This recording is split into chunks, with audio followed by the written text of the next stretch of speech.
Minasyaitonirrajim. Bismillah. Assalamualaikum warahmatullahi wabarakatuh.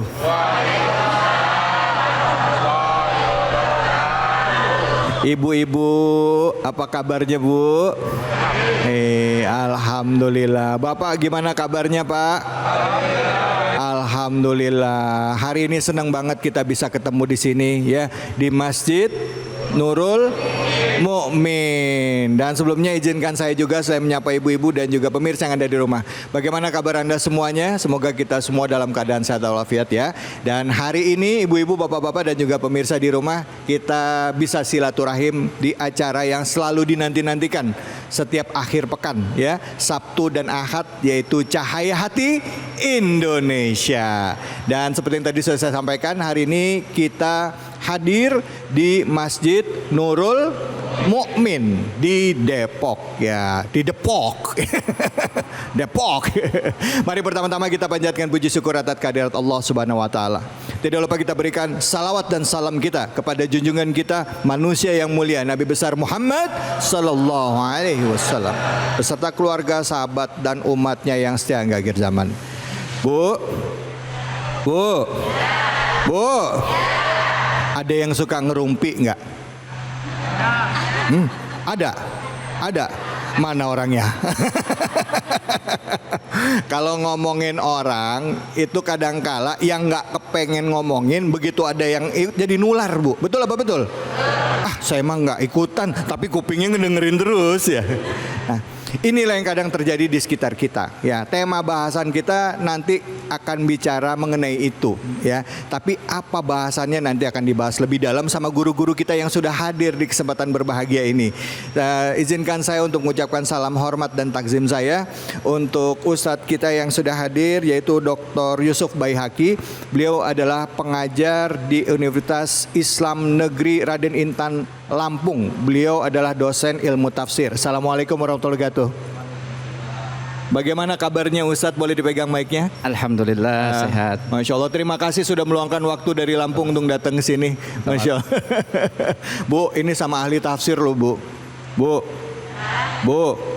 Gak main-main ini.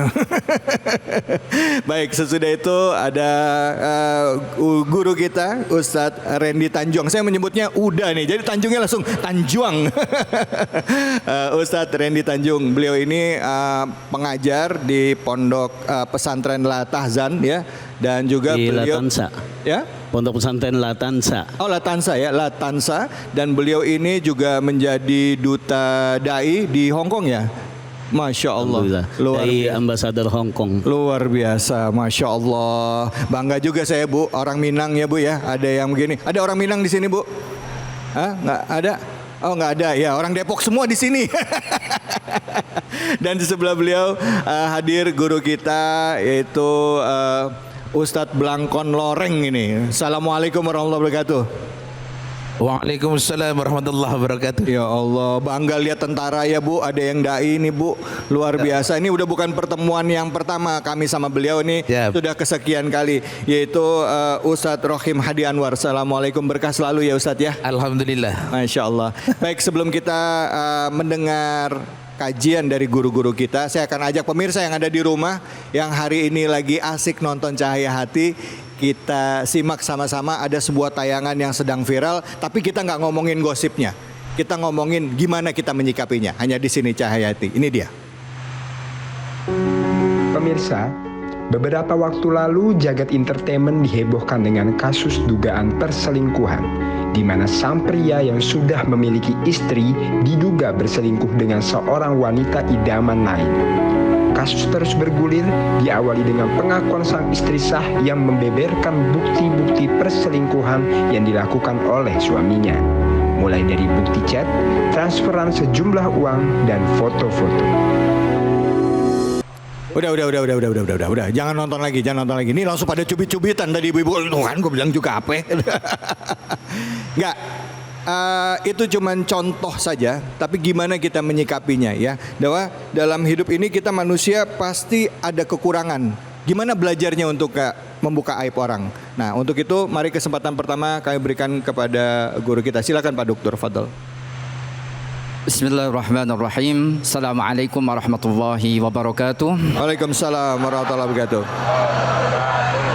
Alhamdulillah Rabbil Alamin. Wassalatu wassalamu ala Sayyidina Muhammadin wa ala alihi wa ashabihi ajma'in. Amma ba'du. Bapak Ibu sekalian, kalau kita tadi sama-sama tonton sekilas video tadi, tentunya kita diingatkan bahwasanya tidak ada dari kita ini yang memiliki kekurangan. Tidak ada di antara kita ini yang tidak memiliki aib.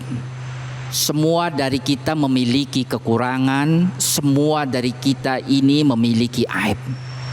Maka di antara doa-doa yang mungkin Bapak Ibu sekalian sering melafadzkan dalam doa-doa keseharian Bapak Ibu sekalian, di antaranya itu apa? Allahumma la tada' lana, di antaranya aiban illa satarta. Ya Allah, jangan Engkau biarkan aib kami ini kecuali Engkau tutupi aib-aib kami ini ya Allah. Itu di antara doa yang sering kita panjatkan. Bapak Ibu sekalian, ya, bahkan kalau kita membaca satu hadis Rasulullah sallallahu alaihi wasallam, kita diingatkan dalam hadis itu, jangan mengumbar aib orang lain kalau aib kita tidak mau diumbar di depan khalayak ramai. Fa inna man tatabba'a auratin nasi fadhahahu Allah. Demikian dalam hadis tersebut disebut.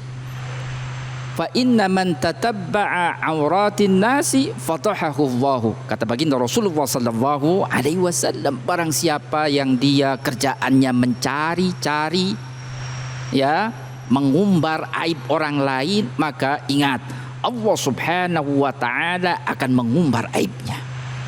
Kalau Allah Subhanahu wa taala yang akan mengumbar aib kita, tidak ada satupun di antara kita yang menghalangi Allah Subhanahu wa taala. Jadi kalau tidak mau aib kita ini diumbar, karena semua dari kita ini memiliki aib, jangan kita mengumbar aib orang lain. Demikian kurang lebih. Alhamdulillah. Terima kasih banyak Pak Dr. Yusuf Baihaqi. Selanjutnya sama-sama kita simak tanggapan dari guru kita, Ustaz Randy Tanjung. Fadol, Ustaz. Bismillahirrahmanirrahim. Assalamualaikum warahmatullahi wabarakatuh. Bismillah, alhamdulillah, la haula wala quwata illa billah, ma ba'du. Hadirin kaum muslimin wal muslimat rahimakumullah. Telah kita saksikan tadi cuplikan video yang dapat kita jadikan sebagai pelajaran untuk kita semua, bahwasanya kita meyakini setiap insan manusia ini punya salah dan dosa. Betul? Betul? Kita bisa saling sapa, kita bisa saling melihat dengan indah, kita bisa memandang saudara kita dengan baik, lantaran aib kita ini masih ditutup oleh Allah Subhanahu wa taala. Betul? Kita tidak terbayang kalau seandainya Allah buka aib kita. Allah buka keburukan-keburukan yang ada di dalam diri kita, sehingga mungkin kita tidak mampu untuk bisa melihat satu dengan yang lainnya. Betul? Jadi kita bersyukur kepada Allah Subhanahu wa taala, sadar bahwa diri ini kita masih bisa enak memandang satu dengan yang lainnya, lantaran aib kita ini masih ditutup oleh Allah Subhanahu wa taala. Maka bersyukurlah kepada Allah Subhanahu wa taala. Ketika kita menyadari bahwasanya aib kita ditutup oleh Allah Subhanahu wa taala, maka kita yang mengaku dirinya beriman kepada Allah Subhanahu wa taala, sudah selayaknya kita pun bisa menjaga aib saudara kita. Jangan sampai keburukan-keburukan dari orang lain, saudara kita, tetangga kita, kita bicarakan ke khalayak yang ramai, sehingga apa? Membuat malu mereka. Sehingga apa? Membuat mereka ini tidak mau keluar dari rumahnya lantaran aibnya dibuka. Nih hati-hati ibu-ibu nih. Biasa-biasanya kan yang banyak ngomong kan ibu-ibu ya Pak ya. Yang bapak-bapak mah anteng Bu. Bapak-bapak kalau ditanya satu jawabnya satu. Pak mau kemana? Mau ke masjid Ustadz. Cukup. Beda dengan ibu-ibu. Kalau ibu-ibu ditanya, "Bu, habis dari mana?" "Habis dari pasar, Ustaz." "Masya Allah, itu di pasar cabai mahal, tomat mahal, daging naik, malah mau lebaran THR belum datang." Tuh, ibu-ibu modelnya kayak gitu. Maka ketika kita bersyukur kepada Allah, "Ya Allah, saya ini punya keburukan-keburukan di dalam diri saya.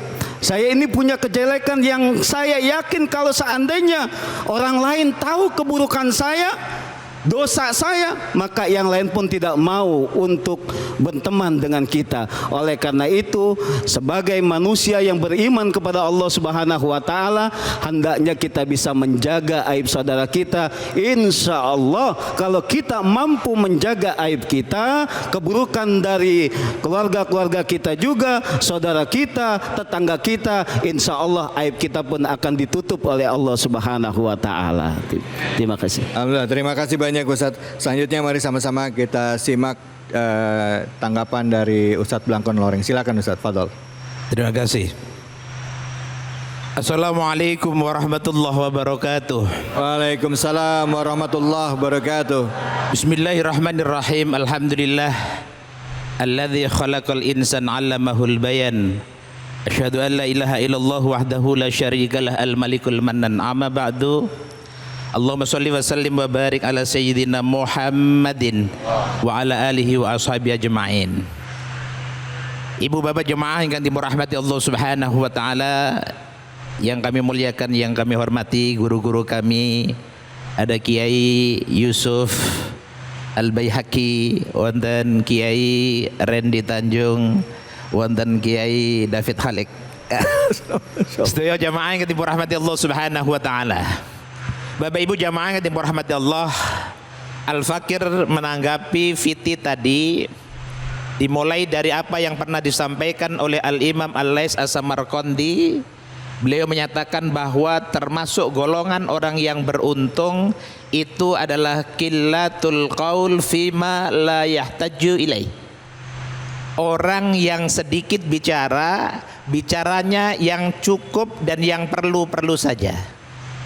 Ngomongnya mboten usah kata-kata, ngomongnya ora oleh akeh-akeh, berbicaranya jangan terlalu banyak bicara mengumbar aib, ngomong sing cukup mawon, bicara yang cukup saja. Termasuk menanggapi tadi Bapak Ibu jamaah yang dirahmati Allah Subhanahu wa taala, ternyata lisan itu sangat dahsyat kalau sudah terucap. Nggih napa nggih? Nggih napa nggih? Bapak Ibu jamaah, betul? Maka dalam sebuah ungkapan pepatah Arab dikatakan rubba qaulin asyaddu min saulin. Kadangkala ucapan ini lebih dahsyat daripada uppercut. Leres napa leres? Leres napa leres? Bapak Ibu jamaah yang dirahmati Allah Subhanahu wa taala, sehingga dikatakan Kanjeng Nabi Muhammad Rasulullah sallallahu alaihi wasallam ngendikaaken, "Man kana yu'minu billahi wal yaumil akhir falyakul khairan aw liyasmut." Nek awakmu iman nangone Allah dan hari akhir, nek gak iso ngomong apik daripada menggunjing orang, membuka aib orang, luweh apik meneng, lebih baik diam. Maka kakanda saya Bang Roma Irama ngomong, lidah itu sangat tajam, tajamnya lebih dari pedang. Betul? Bicaralah macam-macam, asal jangan ngomongin orang. Karena dari omongan bisa menimbulkan Hafal semuanya. Karena dari omongan bisa menimbulkan perceraian juga itu tadi toh. Bapak Ibu jamaah yang dirahmati Allah Subhanahu wa taala, olehnya itu monggo kita lan panjenengan sami menjaga lisan kita. Lisan itu dalam sebuah pepatah Arab dikatakan al-lisanu shaghirul jismi kabirul jurmi. Lisan itu bentuknya kecil, sampun niku. Lidah lisan ini bentuknya kecil tapi efeknya luar biasa. Rumah tangga bisa cerai-berai, rumah tangga bisa berantakan gara-gara sedoyo krono lisan. Bahkan ibu bapak jamaah itu berahmati Allah, Seseorang kalau ditusuk dengan pedang masih banyak obat ditemukan. Tapi kalau orang sudah dihujat, sudah dibelek dengan pisau, dengan bayonet, itu gampang. Tapi kalau sudah dengan lesan, maka tidak ada obat ditemukan. Laqad yurja min jarihi saif bur'un wala bur'ata lima jarhal lisan. Mohon maaf, saya praktisi kesehatan. Sakit nyunat, sakit nyuntik, bisa nyunat, bisa nyuntik, bisa ngobati. Kalau seseorang taruhlah terkena pisau apa segala macam, saya heting, saya jahit, kemudian saya kasih obat, sebulan 2 bulan paling lama pasti sembuh. Gini bang, tapi kalau seseorang dihibah, difitnah, dicaci maki seumur hidup masih terasa. Mudah-mudahan berkah dan barokah.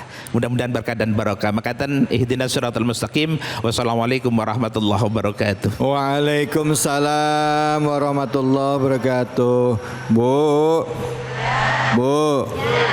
jangan ngomongin orang. Enggak kok, cuman yang kita doain yuk, saat ini saudara-saudara kita, teman-teman kita atau yang kita saksikan di TV lagi diuji rumah tangganya. Semoga Allah angkat kesulitannya dan bisa membentuk rumah tangga yang sakinah, mawadah, warohmah. Dan kita nggak ngerumpi, nggak ngegosi. Emang ada di sini orangnya? Masya Allah. Memang kalau kita ngomongin tentang keseharian ya Bu ya, yang namanya ngerumpi, yang namanya ngegosip, kadangkala nggak niat awalnya Ustadz, nggak niat, cuman kebetulan aja lagi di situ ya Bu ya. Pas kebetulan lagi situ ngedenger, kebetulan yang diomongin nggak bener, akhirnya kita ikut nambahin. Astagfirullahaladzim. Ini dia bahaya lisan seperti tadi disampaikan oleh guru kita, Ustadz Blangkon Loreng tadi menyampaikan bahwa lisan ini berbahaya, ya kan gitu. Tadi juga Ustadz Yusuf juga tadi menyampaikan ke kita juga tentang bagaimana bahaya dari gibah, ya. Habis ini kita akan mencoba mengkajinya dari ayat-ayat suci Al-Quran, ya. Kita coba simak tafsirnya dan bagaimana memaknainya dan bagaimana nanti kelak menerapkan dalam kehidupan sehari-hari. Jangan kemana-mana, tetaplah di Cahaya Hati Indonesia.